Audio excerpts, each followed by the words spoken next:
Welcome everyone to our new episode of HydroTalks podcast. For this episode, we are pleased to welcome Professor Jan Seibert, based at the Department of Geography at the University of Zurich. His work encompasses a wide variety of fields, including hydrological modeling under landscape changes, integrating citizen science data to improve hydrological models through CrowdWater app. He is also the Henry Darcy Medal winner of 2025. Interviewing Jan will be me, the co-rep of EGU's Hydrological Sciences ECS team, and with me is Melissa Reedy. I'm the main representative for the Hydrological Sciences team of Early Career Scientists. Thank you, and welcome, Jan. To get started and give everyone an overview, could you just give the listeners a brief summary of the main focus of your research right now? Well, in our group, we're doing all kinds of studies from small-scale experimental work to large-scale modeling. My own interests are probably a bit more on the modeling side. I'm interested in the value of data, and more recently, we're using large sample hydrological modeling, so modeling of many catchments at the same time. We also run a citizen science project, this project CrowdWater, which is, I have to admit, the most fun project we're running here. Okay, great. Awesome. I can agree that CrowdWater is a very fun project, as someone who has played the CrowdWater game. Wonderful. Yeah. So for a non-hydrologist, could you just explain the importance of creating sort of well-calibrated hydrological models and the importance of like high quality data and how that helps with adding value to these models? I mean, we want to have well-calibrated models or models that work, because the better a model works for current conditions, the more confidence we have to use it for changed conditions, whether this is changed land use or changed climate or kind of any kind of or extreme events. In the past, we were happy to have a few catchments. These days, we have this large sample data set, so we can do modeling in a lot of catchments at the same time. These large sample data sets are often just minimum data we need to run a model. We also need these experimental catchments to learn more about runoff generation mechanisms. And there we need as good data as possible, because if we have poor data, then we will more study how well our models can compensate data issues rather than how well they really work. I'm really glad that you mentioned experimental catchments. I am also a big fan of experimental catchments in hydrology. And you've worked in these sorts of experimental catchments in several different countries, particularly in Switzerland and in Sweden. And those of us who might not have the benefit of an experimental catchment that's sort of just nearby, can you talk about why these experimental catchments are so vital to hydrology, but also some of the limitations of relying on experimental catchment sites? Well, as mentioned about this large sample data sets, these are kind of very broad and very often they allow us very robust modeling, but they don't have the details. We can't really study runoff generation mechanisms in much detail. For those, we need experimental catchments where we do much more than only runoff measurements. We do groundwater, soil moisture, isotope, chemicals, all kinds of different measurements, and try to combine that and to solve the puzzle of how water moves through the landscape. The obvious limitation of this experimental work is that every space is unique, much as I like the Swedish side, Kirkland, or the Swiss side here, the study work we're doing in Alptal. These are always particular sites and unique sites. But having said that, we can still learn more general things there. And it's really important to have these experimental catchments, to run them for a long time, to increase our understanding of how these catchments are really functioning. At a larger scale, things average so much that it's hard to see the individual processes.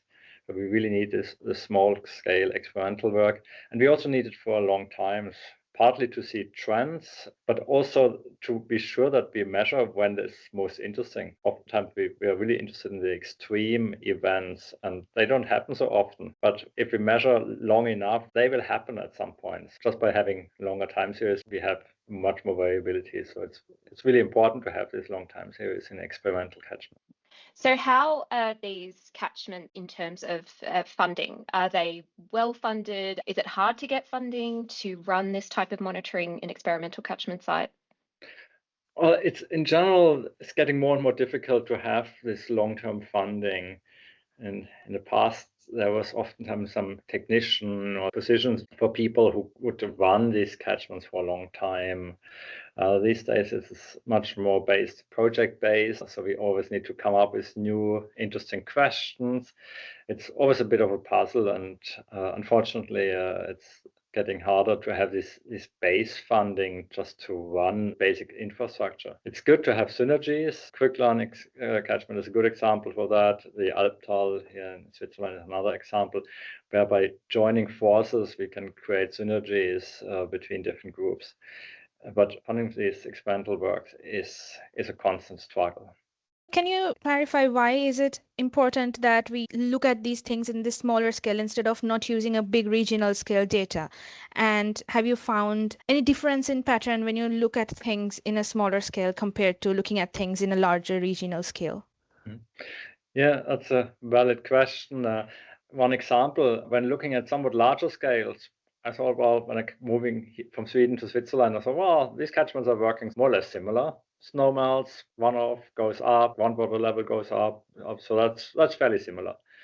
Only by doing experimental work on the hill slope scale, I learned runoff generations can be very, very different, where we had this what we call transmissivity feedback, groundwater filling up from below in a lot of Swedish catchments. Here on the Swiss hill slope, looking more closely, we realized that most of the flow happened in the uppermost 20 or 30 centimeters. So not on the surface, but also not deep in the ground. So there was saturated flow above an unsaturated layer deeper down, which was for me totally surprising. For people being more familiar with Swiss runoff generation, it was less surprising. But we can only identify these different flow pathways if we really look into small scales, because at the larger scales, these things often average out, and we can explain runoff variations at a, say, 10 square kilometer catchment in so many different ways, and it's hard from the runoff response and runoff dynamics to identify what kind of processes are behind.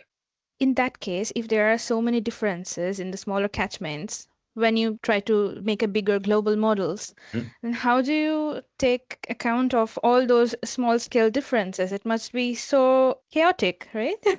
Yeah, but there are certain patterns. So of course, every place is unique, but then there are similarities, and there's still a lot of work to do how to classify different regions, different runoff generation mechanisms. There's some very interesting work done by Hilary Macmillan, who looked at perceptual models in different areas around the globe. She went back to different experimental sites and what people have published and written, described those. More of this type of work is needed to find the pattern in all this chaotic, everything is individual. One other example where there's kind of different experimental studies, despite that all the differences can give some common better understanding, is a different use of isotope hydrology over the past decade, 80s and 90s, where isotope studies clearly showed that there is the old water or groundwater has a much more important role even for runoff generation. Of course, it's very individual for each catchment, how that looks like, but these findings had a very important impact on how we see on runoff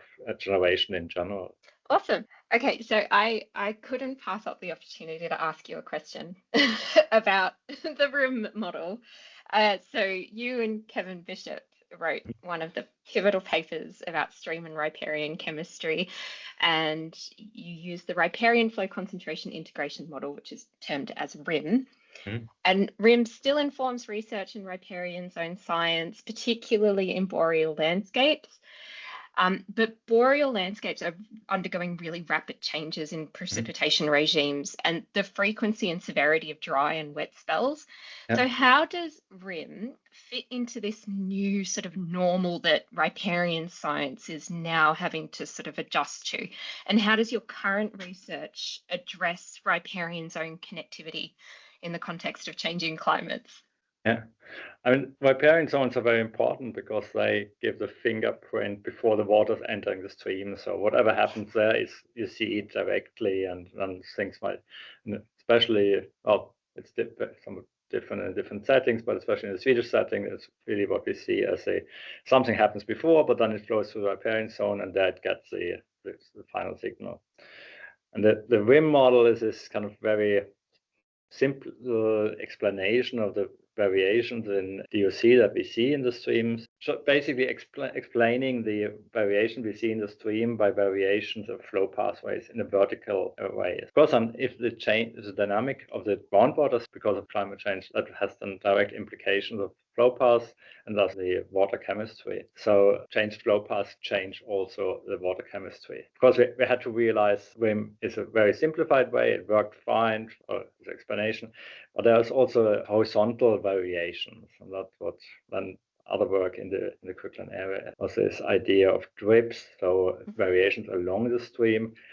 And I think it is not really a contradiction that we have horizontally varying variations and we have vertical variations, and both of these explain changing water chemistry with changing flow pathways. Getting back to your question with climate change and the new normal, if in general the hydrological balance changes when we have different groundwater levels, that means also that flow pathways are affected, and that again has consequences for water chemistry. And this sort of, I guess, ties back into the benefits of, and the importance of experimental catchments, because if these extreme events happen, these setups will hopefully catch them. Exactly. With this experimental work, we should do it for many years to see trends, and that's also, of course, very important with climate change.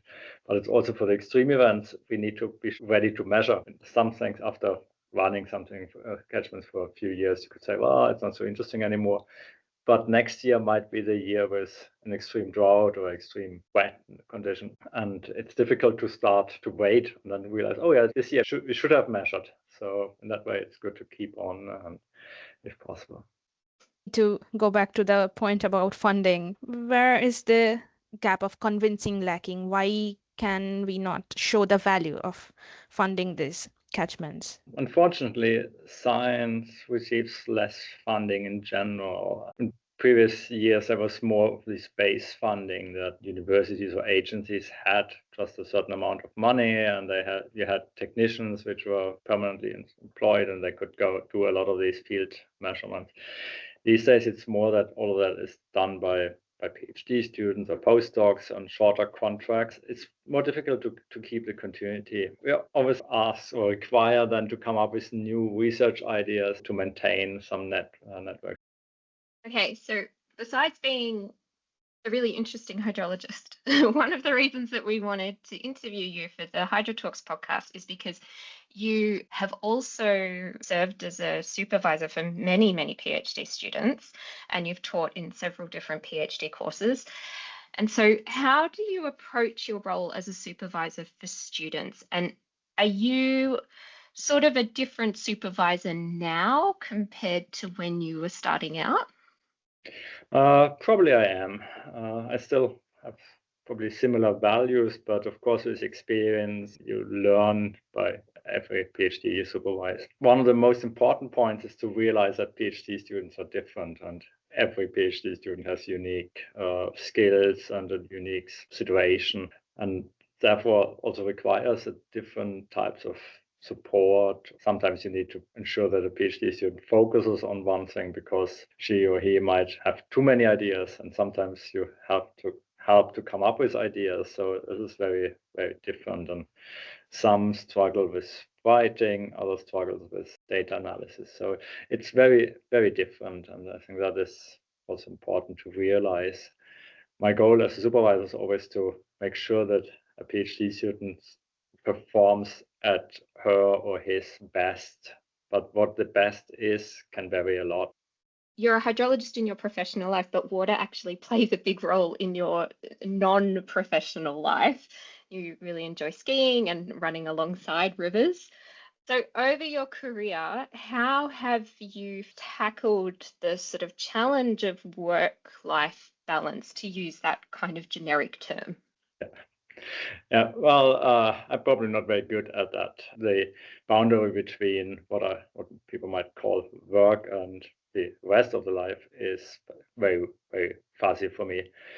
In general, I don't like this term of work-life balance very much, because that kind of somehow suggests that work is not part of the life. And for me, it's definitely the opposite. My work is a very important part of my life, and it's very part of the life. It brings me a lot of enjoyment. So I wouldn't like to miss work as a part of my life. At the same time, of course, it is important to have some space available and to not always kind of be running from meeting to meeting or thinking about the next paper to write. But the boundary, as I said, are sometimes very fuzzy. When I'm skiing or running along the water, I often think about hydrological problems. Or when I'm sitting in my office and I'm thinking about skiing. So it's different stuff. It's very fuzzy. And beyond hydrological expertise and knowledge, what non-technical skills have proven most valuable for you in your career? One important aspect is to get things done and to be able to focus when it's needed. And sometimes then also accept to work under stressful situations. And that's in science, well, probably everywhere important, but in science especially, there are conferences, there are deadlines, proposals that have to be submitted at a certain point in time. So it's hard to avoid that life gets a bit stressful at times. Luckily, I'm not to get too stressed or if you freak out under stress, then it's not good. Usually, and maybe I rely on that too much, but usually I feel that I can get things done even in stressful situations. So even if things sometimes are a bit last minute, that often motivates me to get things ready. Sometimes it's on a bit longer days or also looking at something during the weekend.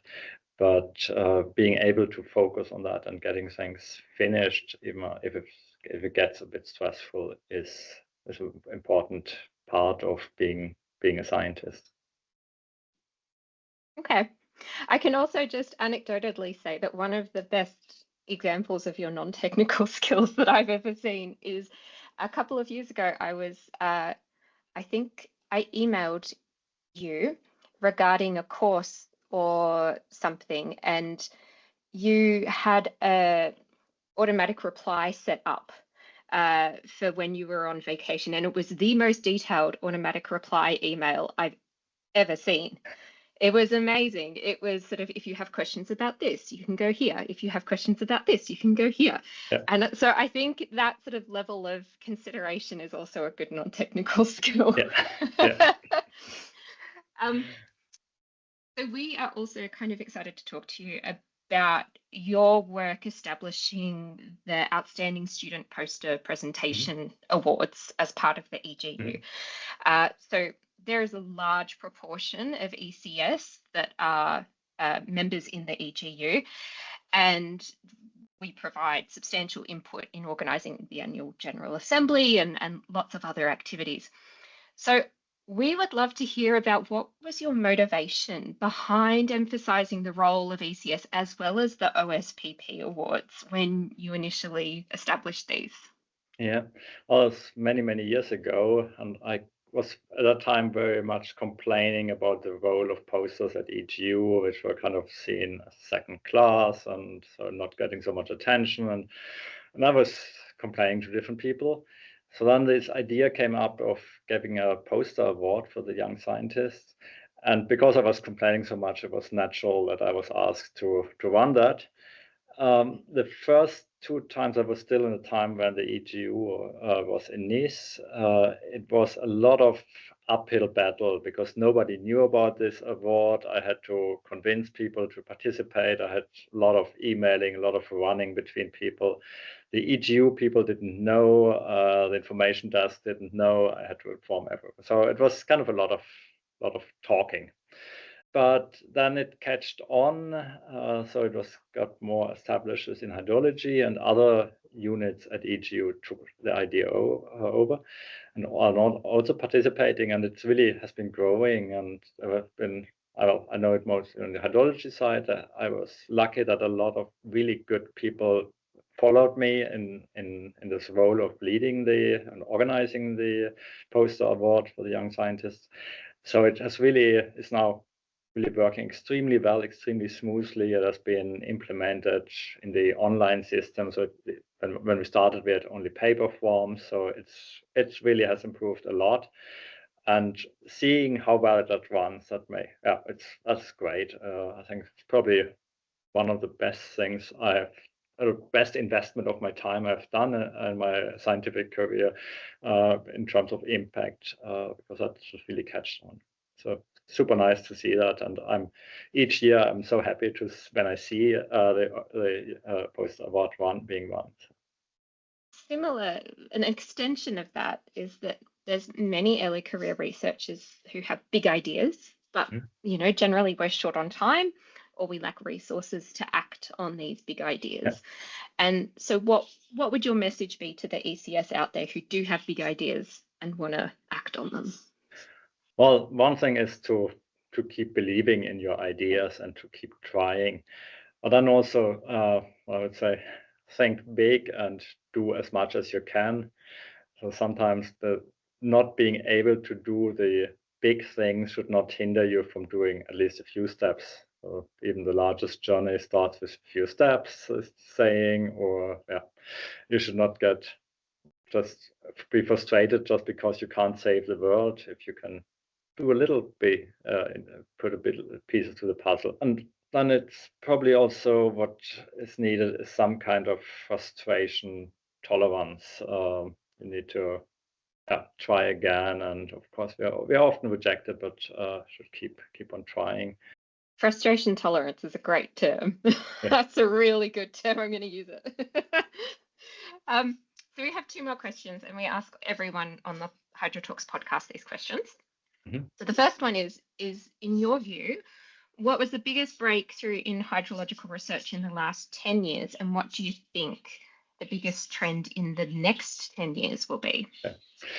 Well, in the past 10 years, and there's of course obviously further development and incremental increases of computer power, better measurement techniques, often have better batteries, so we can have smaller sensors. We don't need cables. When I did my PhD, we had a lot of cables, and of course the moose run over the cables and it's broken. So these things have all been improved. But in terms of breakthrough, for me, in the past years, the biggest breakthrough was getting more data available, and these large sample data sets, as I mentioned before, so-called CAMELS data sets are the best example. Well, it started with the US CAMELS data set, and now a lot of countries have followed this example, and it's always the same format. It makes modeling very easy. And it allows to do modeling in hundreds of catchments, where we before were happy to have 20. And I still remember when I did my first of these studies, I spent weeks, if not months, to compile the data and to calculate aerial precipitation and all that kind of stuff. It's so nice to have such data easily available, and it allows doing so much more modeling. So that this availability of large sample data sets is for me the really game changer in hydrological modeling. And then the second question was into the future. Prediction of the future is always very difficult and risky.